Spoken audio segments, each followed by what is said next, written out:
মানা ফরজ। আমি যে প্রশ্নগুলি করি এই প্রশ্নের জবাব দেবে শুধু শিশুরা, বড় না।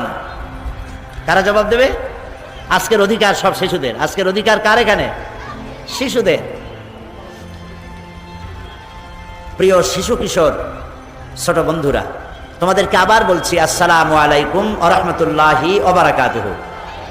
সালাম দেওয়া হচ্ছে সুন্নত, আর জবাব দেওয়া কি বলতে পারো তোমরা?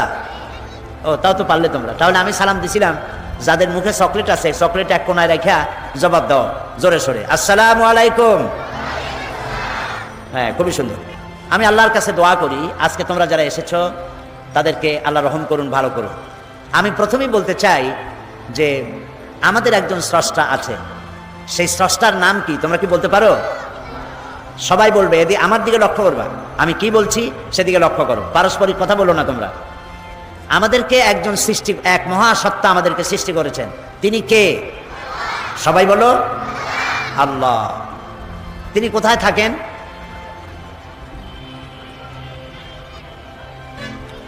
এক ছেলে বলছে এখানে দাঁড়িয়ে যে চারদিকে থাকে, আর একজনে বলছে সবখানে। তো এটা কোনোটাই ঠিক না, চারদিকেও না সবখানেও না। হ্যাঁ, কোথার উপরে? ও, এই ছোট্ট ছোট্ট কয়েকটা মেয়ে জবাব দিয়েছে আরশের উপরে, এইটাই ঠিক হয়েছে। আলহামদুলিল্লাহ বলো, সবাই বলো আলহামদুলিল্লাহ। আল্লাহ তাআলা যদি সবখানে থাকতে যান, এই কথা বলা ঠিক হবে না যে সবখানে তিনি থাকেন। সবখান বলতে, সব জায়গা বলতে, তার মধ্যে তো আমাদের ঘর আছে, আমাদের টয়লেট আছে, বাথরুম আছে, আছে না? এগুলি আরো কত খারাপ জায়গা আছে না? বলো, আছে না? তাহলে আল্লাহ সব জায়গায় যদি থাকেন এ কথা বলা হয়, তাহলে এই কথাটি সঠিক নয়। আল্লাহ কোথায় আছেন এটা আল্লাহ নিজেই কোরআন শরীফে বলেছেন। আল্লাহ বলেছেন, আর রহমানু আলাল আরশি ইস্তাওয়া। রহমান কোথায় আছেন? আল্লাহ কোথায় আছেন? আরশের উপরে। বলো সবাই, কোথায় আছেন? আরশের উপরে। আল্লাহ এক না তার থেকে বেশি? আল্লাহ এক। বলো আল্লাহ এক।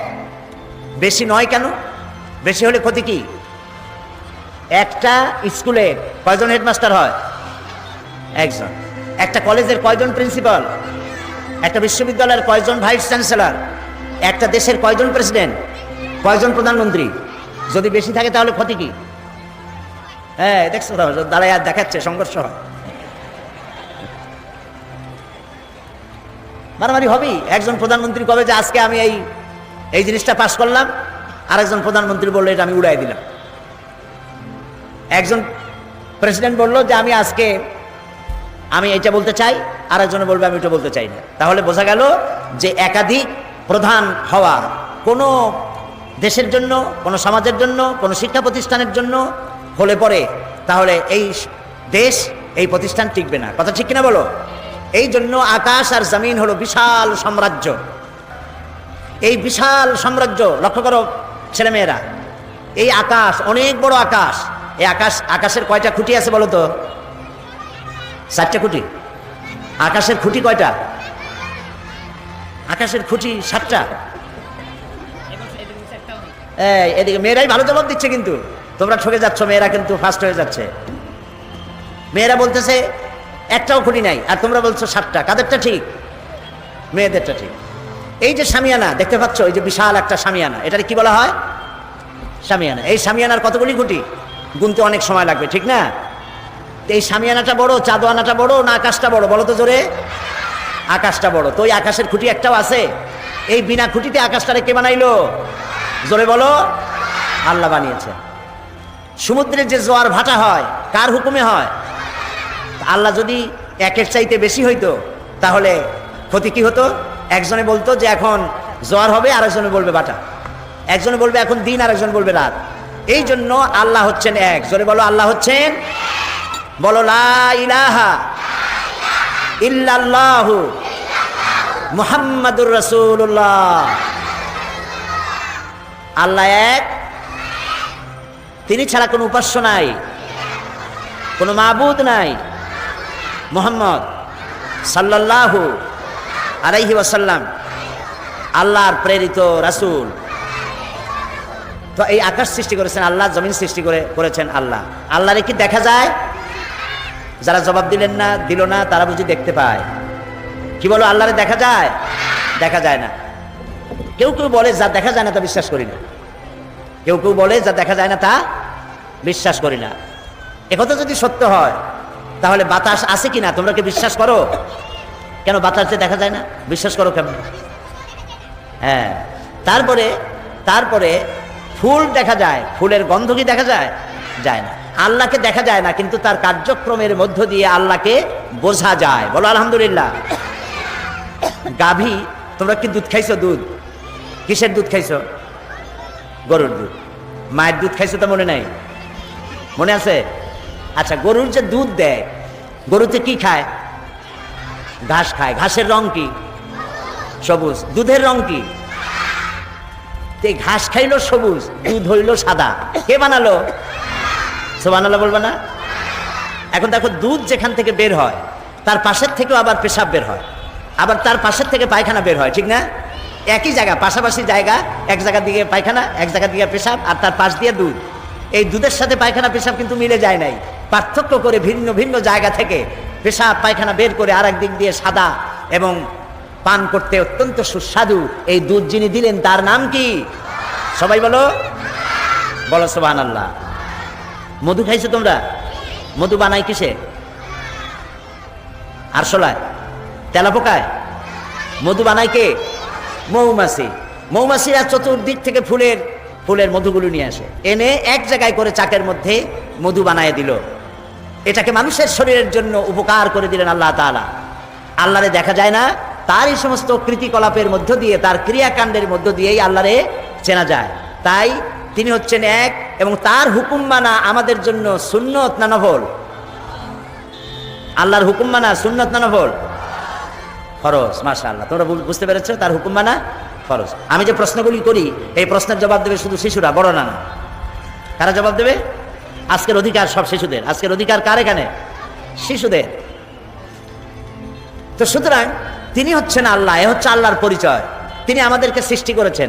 লক্ষ্য করো শিশুরা, আমাদেরকে কে বানিয়েছেন? কোথায় বানাইছিলেন? হ্যাঁ, এবার প্রশ্ন আমি তোমাদেরকে নাম্বার দেব। আমাদেরকে আল্লাহ সৃষ্টি করেছেন এবং বানিয়েছেন। কোথায় বানাইছে আমাদেরকে? হ্যাঁ, তুমি দাঁড়াও দাঁড়াও দাঁড়াও। তোমার নাম কি? মোহাম্মদ আব্দুর রহমান। এই নাম হাদিসে বলা হয়েছে দুটি নাম শ্রেষ্ঠ নাম, আব্দুল্লাহ আর আব্দুর রহমান।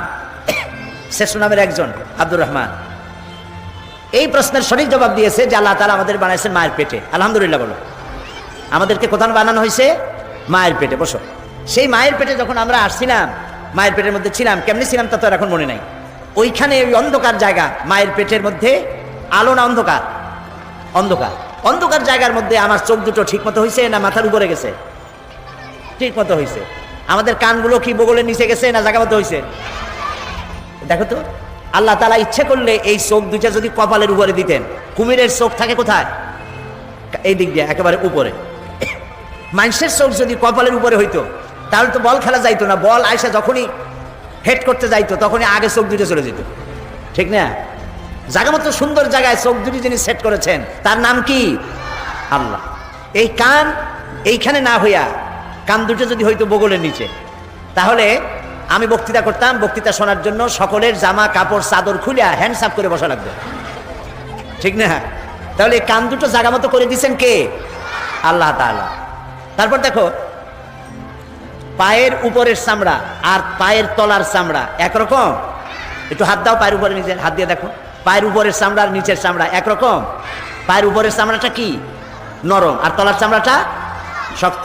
উপরের চামড়াটা যদি আল্লাহ পায়ের তলায় দিতেন তাহলে এইখান থেকে লালদিঘি ময়দান পর্যন্ত হাঁটে যাওয়া সম্ভব ছিল? পায়ে তালি দেওয়া লাগতো। তালি দেওয়া বোঝে তো? পায়ের তলায় সমানে চামড়া দিয়ে তালি দিতে দিতে পাও পুরো হয়ে যেত, ঠিক না? তাহলে উপরের চামড়াটা পাতলা, নিচের চামড়াটা পুরো করে হাঁটার জন্য সহজ করে দিলেন যিনি, তিনি কে? সুবহানাল্লাহ। তারপরে আল্লাহ তাআলা আমাদের মুখের মধ্যে একটা কি দিছে? কত? জিহ্বা। কি দিছেন? এই যে চকলেট খাইছো, মজা লাগছে নাকে? মজা লাগছে কোথায়? নাকে? কানে? মুখে মজা লাগছে কোন জায়গাটায়? জিহ্বায়। চকলেটের মজা একরকম, মিমির মজা আর এক রকম, আমসত্তার মজা আর এক রকম, জলপাইয়ের মজা আর এক রকম, ইলিশ মাছ পুঁটি মাছের মজা আর এক রকম, খাসির গোস্ত মুরগির গোস্ত এক একটা এক এক রকম, না সব একরকম? এই যে একটা জিহ্বায় হাজারো স্বাদ গ্রহণ করার যে ব্যবস্থা করলেন তিনি কে? এ হলো আল্লাহর পরিচয়। এক নাস্তিক, ইমাম আবু হানিফার নাম শুনছো না তোমরা? শুনছো? আমাদের ইমাম কে? ইমাম আবু হানিফা রহমতুল্লাহ আলাইহি। তার সাথে একবার এক নাস্তিকের ঝগড়া হয়েছিল। নাস্তিক কয় আল্লাহ নাই, আর তিনি বলছেন আল্লাহ আছে। তো এই নিয়ে একটা বহস হবে, একটা সময় এবং জায়গা নির্ধারণ করা হলো। নাস্তিক আসছে, শুনতেছে গল্প না? শুনতেছে না? তো নাস্তিক সময় মতো এসে গেছে। ঝগড়াটা হবে কার সাথে? ইমাম। তিনি আসেন নাই। প্রায় 2 ঘন্টা পরে তিনি এসে হাজির হয়েছে। নাস্তিক বলছে আপনার সাথে ঝগড়াই করব না, আপনি সময়ের যার কাছে দাম নাই তার সাথে আমি কি বহস করব? তখন তিনি বললেন দেখো আমি আসতে পারলাম না কেন সেটা শোনো। তো কাজে বলেন কেন আসতে পারেন না? তিনি বললেন যে দেখো, ইমাম আবু হানিফা বলছেন যে দেখো, আমি বাড়ি থেকে তোমার এই জায়গায় আসতে গিয়ে পথে একটা নদী আছে, নদীর পাড়ে আসে দেখি যে আমি যে পার হব তা কোনো নৌকো টৌকা কিচ্ছু নাই। তা আমি কি করি? সেখানে দাঁড়াইছি অসহায়ের মতো, যাবো কেমন? হঠাৎ দেখি কি যে আমার সামনে একটা বিসি ফাটিয়া একটা গাছ হয়ে গেল। গাছটা আস্তে আস্তে বড় হয়ে গেল, দেখি না দা গাছটা এরকম মোটা হয়ে গেল। ওই থেকে একটা করাত আইসা নিচে কষাকষি করলো, গাছটা পড়ে গেল। ফটাফট তক্তা বেরিয়ে গেল, চটাচট লোহা লাগলো, আর একটা নৌকা হয়ে পড়ে গেল নদীর মধ্যে। আমি তাই পাড়ি দিয়ে তাড়াতাড়ি আসলাম।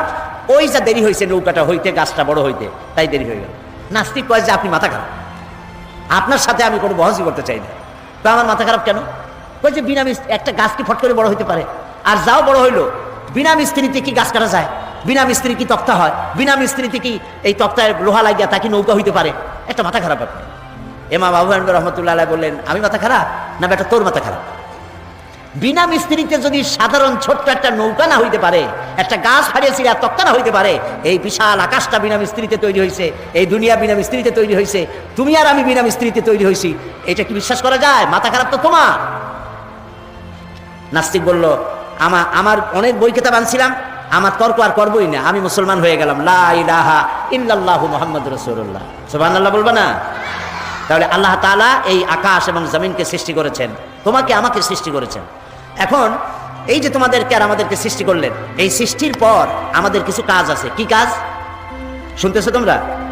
আমাদের কাজ কি? আমাদের কাজ হলো আমরা লেখাপড়া করব, বড় হব, চাকরি করব, বিয়ে শাদী করব, বাচ্চা কাচ্চা হবে, নাতিপুতি হবে, তারপর মরে যাব। এগুলি কাজ নাকি? হ্যাঁ, আল্লাহর ইবাদত করব, আল্লাহর কথা অনুযায়ী জীবন চালাবো। চাকরি বাকরি তো করবোই, লেখাপড়া তো করবোই, কিন্তু সবটা করবো আল্লাহর কথা মতো। কার কথা মতো?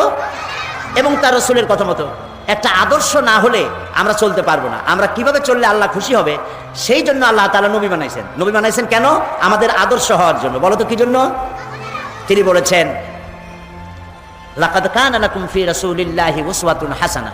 আল্লাহ তাআলা বলেছেন আমি তোমাদের জন্য উত্তম আদর্শ রেখেছি তোমাদের রাসূলের মধ্যে। আমাদের রাসূলের নাম কি? হযরত মুহাম্মদ সাল্লাল্লাহু আলাইহি ওয়াসাল্লাম। তিনি আমাদের আদর্শ। তার শৈশবে তিনি কোনো মিথ্যা কথা বলেন নাই। শৈশবে, যৌবনে, জীবনেও মুহাম্মদ সাল্লাল্লাহু আলাইহি ওয়াসাল্লাম একটি মিথ্যা কথা বলেন নাই। এটা কি সহজ না কঠিন? না না, সহজ না, কঠিন, খুবই কঠিন। মিথ্যা কথা জীবনেও তিনি কাউকে বলেন নাই। তাহলে তিনি আমাদের আদর্শ, আমরাও মিথ্যা কথা বলবো না। বলো আমরা মিথ্যা কথা বলবো না। তিনি দুষ্টুমি করেন নাই, তিনি কাউকে মারধর করেন নাই, তিনি কাউকে গালাগালি করেননি, তিনি কাউকে প্রতারণা করেননি, তিনি মানুষকে ভালোবেসেছেন। তাই আমাদের দরকার আমরা যেন মানুষকে ভালোবাসি এবং গরিব দুঃখীদের প্রতি আমরা যেন যত্নবান হই। নবী করিম সাল্লাল্লাহু আলাইহি সাল্লাম একবার তিনি যে গরিবদেরকে, ছোট মানুষকে ভালোবাসতেন, একবার ঈদের দিন তিনি যাচ্ছেন ঈদের নামাজ পড়তে। ঈদের নামাজ কোথায় পড়ে? মসজিদে না মাঠে? মাঠে। মাঠে তিনি পড়তে যাচ্ছেন, দেখেন একটা বাচ্চা ছেলে কাঁদতেছে, তোমাদের মতো একটা শিশু কাঁদতেছে। তিনি তার পাশে গিয়ে দাঁড়ালেন, জিজ্ঞেস করলেন তুমি কাঁদছো কেন? কি জন্য কান্দো? আজকে তো ঈদের দিন, আজকে তো কাঁদতে নাই, আজকে খুশির দিন। বাচ্চা বলছে আমি তোমার কাছে বলবো না, আমি সেই সকালবেলা থেকে বসে আছি বিশ্বনবী মুহাম্মদ সাল্লাল্লাহু আলাইহি সাল্লামের অপেক্ষায়, তারে যদি পাই আমার মনের দুঃখ তারে বলবো। ছেলে মুহাম্মদ সাল্লাল্লাহু আলাইহি সাল্লামকে চিনতে পারে না। মুহাম্মদ সাল্লাল্লাহু আলাইহি সাল্লাম বলছেন তুমি যার জন্য অপেক্ষা করতেছো আমি তো সেই। তিনি বসলেন, মাটিতে বসে পড়লেন, বাচ্চাটারে কোলে নিলেন, বললেন বলো তো তোমার কি দুঃখ? বাচ্চাটি বলছে ইয়া রাসূলুল্লাহ, আমি এর থেকে যখন ছোট ছিলাম সেই সময় আমার বাবা মারা গেল। আমার মা তখন কিছুদিন পরে আর একটা পুরুষকে বিবাহ করলো। সেই পুরুষটা আমারে দেখতে পারে না, আমারে মারে, আমার খাওয়া চোখে দেখতে পারে না, আমার একটু ভালো সে পছন্দ করে না। আমার মা আমারে কোলে নেবে, চুমা খাবে, তা তার সহ্য হয় না। সব সময় আমার মায়েরে মারে আর আমারে ধমক দেয়। আমার মা রাত্রে আমাকে বলল যে তোমার সুখ শান্তি তো হলো না দুনিয়ায়, বাপ চলে গেছে, বাপ মরে গেছে, তুমি তো এতিম হয়ে গেছো, তো এতিমের দুঃখ এতিম ছাড়া কেউ বুঝবে না, সেজন্য তুমি যাও মুহাম্মদ সাল্লাল্লাহু আলাইহি ওয়াসাল্লামের কাছে তোমার দুঃখ বলো। ইয়া রাসূলুল্লাহ, আমি অসহায়, আমার কেউ নাই, আমি সেই জন্য আমার মনের দুঃখ আপনারে বললাম। নবী করিম সাল্লাল্লাহু আলাইহি ওয়াসাল্লাম শিশুটিকে বুকের সাথে জড়ায় ধরলেন এবং ঈদের দিকে না গায়ে বাড়ি ফিরে গেলেন। হযরত আয়েশাকে ডেকে বললেন, আয়েশা রাদিয়াল্লাহু তাআলা আনহাকে বললেন, আয়েশা, আজকে ঈদের দিন, তোমাকে আল্লাহ তাআলা একটি উপহার দিয়েছেন, এই উপহারটি তুমি নাও। রাসূল ওই শিশুর দিক তাকায় বললেন, হে এতিম শিশু, মুহাম্মদ সাল্লাল্লাহু আলাইহি ওয়াসাল্লাম যদি তোমার পিতা হন আর হযরত আয়েশা যদি তোমার মা হন, তাহলে তুমি সুখী হবে? ছেলেটি ডুকরে কেঁদে উঠল আর বলল, হে রাসূল, মুহাম্মদ সাল্লাল্লাহু আলাইহি ওয়াসাল্লাম যদি আমার পিতা হন আর হযরত আয়েশা যদি আমার মা হন, তাহলে আমার মতো সৌভাগ্য পৃথিবী আর কার আছে? নবী করিম সাল্লাল্লাহু আলাইহি ওয়াসাল্লাম শিশুদেরকে, বাচ্চাদেরকে এভাবে ভালোবাসতেন, এতিমদেরকে যত্ন করতেন, স্নেহ করতেন। এই জন্য আল্লাহ সব সৃষ্টি করেছেন আর মুহাম্মদ সাল্লাল্লাহু আলাইহি ওয়াসাল্লামকে আমাদের জন্য আদর্শ বানিয়েছেন, আমরা যেন তার অনুসরণ করি। তাহলে রাসূলের অনুসরণ করতে গেলে আজকের থেকে শিশুরা শপথ নাও, আমরা মিথ্যা কথা আর বলবো না। বলো, আমরা মিথ্যা কথা, বলো সবাই, মিথ্যা কথা আর বলবো না, দুষ্টামি করব না, মানুষকে কষ্ট দেব না, কারো বড়ই গাছের বড়ই চুরি করে খাবো না। না খাইবা? বড়ই, আম, অন্যের গাছের এগুলো ঢিলা মেরে মেরে এগুলো খাইবা নাকি? না। দুষ্টুমি কমাই দিয়া মানুষের প্রতি ভালোবাসা। তোমার ক্লাসে যারা পড়াশোনা করে তাদের যদি বই খাতা না থাকে আর তোমার মা বাপের যদি পয়সা থাকে, তাদেরকে সাহায্য করবে। কারো যদি অসুখ হয় তাহলে সেখানে চিকিৎসা করার জন্য মা বাপকে বলে সাহায্য করবে। এটাই হলো আমাদের কাজ। তাহলে আমি বললাম আল্লাহর পরিচয় বললাম, রসুলের পরিচয় বললাম, এরপরে বলতে চাই ইসলামের পরিচয়। ইসলাম কি? আমাদের ধর্মের নাম কি? বলো সবাই, ইসলাম। ইসলামের পরিচয় কি? ইসলামের 5টা খুঁটি আছে। যেমন এই শামিয়ানার কতগুলি খুঁটি আছে, খুঁটি যদি একটাও না থাকে তাহলে কি হবে কত? হ্যাঁ, পড়ে যাবে, তাই না? সবগুলি পড়ে যাবে। তাহলে খুঁটি দরকার আছে নাকি? একটা তাবু টানাতে কয়টা খুঁটি লাগে? তাবু না, 5টা খুঁটি লাগে। একটা তাবু টানাইতে 5টা খুঁটি লাগে। এখন 5টা খুঁটির একটা যদি কম হয় তাহলে তাবিটা কি সঠিকভাবে টানানো যাবে? হয় কোনা পড়ে যাবে, না হয় মাঝখানটা পড়ে যাবে, ঠিক না? তো ইসলামের জন্য আল্লাহ তাআলা 5টা খুঁটি বানাইছেন। ইসলামের খুঁটি কয়টা? 5টা। কি কি বলো তো?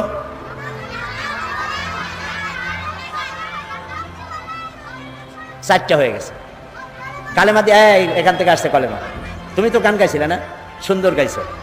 তো কালেমা, নামাজ, রোজা, হজ, যাকাত, এই 5টা। এই 5টার একটা কম থাকলে হবে না, 5টাই লাগবে। এটা হলো ইসলামের পরিচয়। এই 5টি স্তম্ভ ইসলামের। ইসলাম হলো একটি আদর্শের নাম, যে আদর্শ অনুযায়ী আমাদের চলতে হবে এবং সেই আদর্শ অনুযায়ী কিভাবে চলতে হবে তাই কোরআন শরীফে বলা আছে। এটার নাম কি? বলো, এটার নাম কি? এই কোরআন শরীফে যা লেখা আছে এই কথাগুলি কার? সবাই বলো। এতে কোনো সন্দেহ আছে? বলো সুবহানাল্লাহ। এতে কোনো সন্দেহ নাই যে সবগুলি কথা আল্লাহ। এই কোরআনের মধ্যে আল্লাহ তাআলা সব বলেছেন। আমরা কি খাবো, কি খাবো না, আমরা কি সব খাইতে পারি? বলো, সব খাইতে পারি? আমরা গরু খাইতে পারি কিন্তু আর একটা পশু খাইতে পারি না, ওইটার নাম কি? ও, তাও তো তোমরা জানো। গরু, ছাগল, মুরগি খাওয়া যাবে, শুয়োর খাওয়া যাবে না। কে হারাম করেছে? কোন জায়গায় বলেছে? কোরআন শরীফ বলেছে। আল্লাহ তাআলা পানি, দুধ, মিষ্টি, মধু সব লিকুইড খাওয়া জায়েজ করেছেন এগুলি, কিন্তু মদ এবং শরাব এগুলি খাওয়া নিষেধ করেছেন। কোথায় আছে? কোরআন শরীফ আছে। কাজে আমাদের মুখ আছে বলে জন্মের সাবান চাবাইতে পারবো না, যা খুশি তাই খাইতে পারবো না, যা খুশি তাই বলতে পারবো না, যা খুশি তাই করতে পারবো না। তাহলে আমাদের কাজ, কথা, খাওয়া দাওয়া, চলা ফেরা, ওঠা বসা সব কন্ট্রোল করে কে? কোরআন। এই কোরআন এবং হাদিস। কোরআন আর হাদিস। কোরআন হলো আল্লাহর, হাদিস কার? মাশাআল্লাহ। হাদিস হলো রাসূলের। তো কোরআন এবং হাদিস মেনে আমাদের চলতে হবে। তাহলে কি হবে? আমাদের জন্য একটা পরকাল আছে। একটা কি কাল আছে বলো? কাল কয়টা? জগৎ কয়টা? 2টা। একটা হলো ইহ জগৎ আর একটা পরজগৎ। আমাদের সকলকে পরজগতে উঠতে হবে, সেটার নাম কিয়ামত, সেটার নাম আখেরাত। ওই আখেরাতে আমাদের এই জীবনের সব কিছুর জবাব দিতে হবে আল্লাহর দরবারে। এই কথা মনে থাকবে তোমাদের? এই জন্য আখেরাত সম্পর্কে জ্ঞান অর্জন করতে হবে। আর নামাজ রোজা করতে হবে আল্লাহর হুকুম মেনে। এই বয়সেই, যদিও তোমাদের উপরে নামাজ ফরজ হয় নাই, কিন্তু নামাজ পড়ায় তোমরা অভ্যস্ত হবে। তোমার মা বাপ যখন উজু করে নামাজ পড়ে, তুমিও উজু করে নামাজ কেমনে পড়ে তা শিখবে এবং রোজা রাখার মতো বয়স একটু হলেই রোজা রাখা আরম্ভ করবে। মা বাবা, শিক্ষক সহ বড়দের কথা শুনবে, বড়দের সাথে বেয়াদবি করবে না। আর দুষ্টুমি পরিহার করতে হবে, সকল রকমের দুষ্টুমি বন্ধ করতে হবে। দুষ্ট ছেলেকে মানুষ কি ভালোবাসে? জবাব দাও, ভালোবাসে? বাসে না। দুষ্ট ছেলে দুষ্ট মেয়ে লোকেরা বলেই বসে, এই ছেলে তুমি তো দারুণ দুষ্ট, এই মেয়েটা তো দারুণ দুষ্ট, এই কথা বললে কি ভালো লাগে? খারাপ লাগে না ভালো লাগে? সেই জন্য যাতে তোমাকে তোমার মা বাপ এবং তোমার আত্মীয় স্বজন যাতে বলে ছেলেটা খুব ভালো, মেয়েটা খুব ভালো, সেইভাবে তোমরা দুষ্টমি পরিহার করে নিজেদেরকে তৈরি করবে। এখানে নবী করিম সাল্লাল্লাহু আলাইহি সাল্লাম বলেছেন, আল মারউ মা'a মান আহাব্বা, প্রত্যেকেই যে যাকে ভালোবাসে তার সাথে তার হাসর হবে। তুমি যদি দুষ্ট ছেলের সাথে ভালোবাসা করো, বন্ধুত্ব করো, ওর সাথে তোমার হাসর হবে। কোনো অমুসলিমদের সাথে যদি তুমি তোমার চালচলন যদি তাদের মতো হয়, তো ওদের সাথে তোমার হাসর হবে। এই জন্য বন্ধু নির্বাচনে ভুল করবা না, ভালো ভালো বন্ধু বানাবে। মেয়েরা বন্ধু বানাবে, মেয়েরা শোনো, তোমরা বন্ধু বানাবে ওই সব মেয়েদেরকে যারা স্কার্ফ পরে তোমার মতো, তোমাদের মতো ভালো জামা কাপড় পরে, হাত পাও ঢেকে ঢুকে চলে, ওদের সাথে বন্ধুত্ব করবে। যেসব মেয়েরা মাথার চুল ফালায় দিয়া তারপরে এই ছেলেদের সাথে মিশে বেড়ায়, যাদেরকে অন্যান্য লোকেরা খারাপ বলে, এইসব মেয়েদের সাথে বন্ধুত্ব করবে না, তাদেরকে ভালো পথে ডাকতে চেষ্টা করবে। আর ছেলেরাও যেগুলি মাস্তান দুষ্টামি করে, বদমাশি করে, ওদের সাথে মিশবে না। নবী করিম সাল্লাল্লাহু আলাইহি সাল্লাম বলেছেন, আল মুসলিমু মান সালিমা আল মুসলিমুন মিন লিসানিহি ওয়া ইয়াদি, বুখারী মুসলিমের হাদিস। রাসূলুল্লাহ বলেছেন, মুসলমান হলো সেই ব্যক্তি, আমরা কি বলো তো মুসলমান, বলো আমরা কি? ভালো মুসলমান সেই যে যার হাতগুলি ভালো কাজ করে, যার হাতের হাত দিয়ে অন্য মুসলমান নিরাপদ থাকে, যার মুখ দিয়া অন্য মানুষ নিরাপদ থাকে, সেই হলো ভালো মুসলমান। এই জন্য ভালো আচরণ করতে হবে সব সময়। রাসূলুল্লাহ আরো বলেছেন, ইত্তাকিল্লাহ হাইসুমা কুন্ত, তুমি যেখানে যখন থাকো আল্লাহরে ভয় করো। মিথ্যা কথা বলবো না আল্লাহরে ভয় করে, দুষ্টামি করবো না আল্লাহরে ভয় করে, আল্লাহর ভয় মনের মধ্যে রাখতে হবে সব জায়গায়। আর বলতে, আর রাসূলুল্লাহ বলেছেন, আফশুস সালাম তাদখুলুল জান্নাতা বিসসালাম, রাসূলুল্লাহ বলেছেন মানুষকে সালাম দাও, মুসলমানদেরকে একজন আরেকজনের সাথে সালাম দাও। তোমরা কি সালাম বলো? বলো। মেয়েরা মেয়েদেরকে সালাম দিবে, ছেলেরা ছেলেদেরকে সালাম দিবে, পরস্পর পরস্পরকে সালাম দিবে। সালাম বলবে কি বলে? আসসালাম বলো, আসসালামু আলাইকুম ওয়া রাহমাতুল্লাহ। প্রত্যেক শব্দে 10 করে নাকি, প্রত্যেক শব্দে কয়টা নাকি? 10টা করে নাকি। কে দেবেন? আল্লাহ তাআলা দিবেন। দেখো ইসলামের কায়দাটা দেখো, ইসলাম কিন্তু সব থেকে ভালো। সব থেকে ভালো কোনটা? ইসলাম। অন্য ধর্মে কি বলে? অন্য ধর্মে একজনের সাথে আরেকজনের সাথে যদি দেখা হয় তাহলে বলে কি? গুড মর্নিং, গুড নাইট, তারপরে বলে শুভ সন্ধ্যা, শুভ সকাল। এটার সাথে কিন্তু বাস্তবতার মিল নাই। মনে করো রাতের বেলায় খুব তুফান শুরু হয়েছে। তুফান বোঝো তো কি? ঝড়। তুফান মানে ঝড়। তুফান শুরু হলো, গাছপালা ভাঙতেছে, বাড়িঘর ভাঙতেছে। এই সময় যদি কেউ এসে তোমার সামনে বলে গুড নাইট, থাপড়াইতে ইচ্ছা করবে না যে আজকের এটা তো ব্যাড নাইট, বাড়িঘর ভাঙতেছে, গরু মরতেছে, মানুষ মরতেছে, আর তোমরা কও গুড নাইট। আবার মনে করো সকালবেলায় কারো বাবা মারা গেছে, শুনতেছো কথা? সকালবেলায় কারো বাবা মারা গেছে অথবা মা মারা গেছে, লোকটা কাঁদতেছে। ওই সময় এসে যদি কেউ বলে গুড মর্নিং, থাপড়ায় নাক উড়াই দিতে ইচ্ছা করবে না যে বেটা আমার জীবনে এই ধরনের ব্যাড মর্নিং জীবনেই আসে নাই, আমার কাছে বাপ মরি আর তুমি কও গুড মর্নিং। তাহলে পৃথিবীর অন্যান্য মানুষেরা যেভাবে বলে এগুলোর মধ্যে কোনো সায়েন্টিফিক যুক্তিসঙ্গত বিজ্ঞানসম্মত কিছুই নাই। ইসলাম ঝড়ের মধ্যে হোক, তুফানে হোক, মা মরলে হোক, বাবা মরলে হোক, রাইতে হোক, দিনে হোক, যখন দেখা হবে বলবে আসসালামু আলাইকুম ওয়া রাহমাতুল্লাহ, তোমার উপর আল্লাহর রহমত নাজিল হোক, শান্তি হোক। এটা খারাপ না ভালো? আজকের থেকে যখনই ঘরে যাবা মায়ের সাথে দেখা হবে বলবে আসসালামু আলাইকুম, মনে থাকবে? কথা না করলে তো বুঝি না, মনে থাকবে? বাবার সাথে দেখা হলে কি বলবা? শিক্ষকের সাথে দেখা হবে কি বলবা? মাশাআল্লাহ। তারপরে হ্যান্ডশেক করবা, মুসাফা। এটা কি? মুসাফা। এই মুসাফা করার সময় অনেকে হাত ধরিয়া এরকম ঝাঁকাঝাঁকি করতে থাকে, তাদের ধারণা যত ঝাঁকি তত নেকি। এটা কিন্তু ঠিক না, ঝাঁকাঝাঁকি করা যাবে না। হাত দিয়ে ধরবা শুধু, আর বলবা ইয়াগফিরুল্লাহু লি ওয়া লাকুম, আল্লাহ আমারও মাফ করুক, তোমারও। সুবহানাল্লাহ। এটি হলো ইসলামের আদর্শ, ইসলামের চরিত্র। সেই জন্য একজন আরেকজনকে দেখা হবে তোমরা সালাম দিবে। আর রাসূলুল্লাহ বলেছেন লা তাকুলু বিশিমাল ফাইন্না শাইতানা ইয়াকুলু বিশিমাল, রাসূলুল্লাহ বলেছেন বাম হাতে খাইও না, কারণ বাম হাতে খায় কে? এই 2-3 জনে কইলো শয়তান, জোরে কও না সবাইকে। শয়তানে খায় বাম হাতে। কাজী তোমরা কার অনুসরণ করবে, শয়তানের না আল্লাহ রসুলের? আল্লাহ রসুল বলছেন কি বাম হাতে খাওয়া যাবে না। যারে বাম খাইতে দেখো অনেকে আছে বাম হাতে চা নিয়ে চা খায় বাম হাত দিয়ে, আছেন এরকম? এরকম বাম হাতে চা খাওয়া যাবে না, কোনো জিনিসই বাম হাতে খাওয়া যাবে না। তুমি যা কিছু ধরবা কারো কাছ থেকে নিতে যাইবা আর খেতে যাইবে, সব ব্যাপারে ডান হাত আগে যাবে। কোন হাত আগে যাবে? মনে থাকবে? এই কাজগুলি যদি করো তাহলে তোমরা সঠিক মুসলমান হতে পারবে, মা বাপের অনুগত হতে পারবে, এখানেও শান্তি পাবে, পরজগতেও শান্তি পাবে। আমি তোমাদেরকে আমার অন্তরের অন্তঃস্থল থেকে মোবারকবাদ জানাই। এখন বলবো, তোমরা যে বলছিলে যে আমাদের ব্যাপারে কোনো বই আছে কিনা, তোমাদের ব্যাপারে ছোট ছোট অনেক সুন্দর সুন্দর বই আছে। আমাদের দেশে পড়ানো হয় অতে অজগর, আতে আম, কতে কি, কতে কুকুরুতুকু, আর খতে খগেন, এরকমের বিভিন্ন কথা পড়ানো হয়। কিন্তু যদি বলা হয় মুসলমানকে যে অতে অজু করো, আতে কি আল্লাহর নাম করো, তো এইভাবে করে প্রত্যেকটা অক্ষর পড়ে পড়ে যদি ইসলামের সাথে সম্পৃক্ত হয়, বাচ্চা অবস্থা থেকে বাচ্চারা এটা শিখবে, ঠিক না? সেই জন্য বাংলাদেশের একজন নাম করা কবি আসাদ বিন হাফিজ, একজন নাম করা ছড়াকার, তার লেখা অনেকগুলি বই আছে। এই বইগুলি প্রীতি প্রকাশন, এই বইগুলি ঢাকা থেকে এসেছে। যেমন সব তোমাদের জন্য মজার মজার ছড়া লেখা। একটি বই আছে আলোর পথে এসো, নতুন পৃথিবীর স্বপ্ন, আল্লাহ মহান, কারবলা কাহিনী, হরফ নিয়ে ছড়া। এই যেমন আছে অতে উজু করে পড়তে যাও, অভাবীকে অন্ন দাও, আতে আলেম ছড়ান দিনের আলো, আল্লাহ তাদের বাসেন ভালো। কি বলেন, খুব সুন্দর না?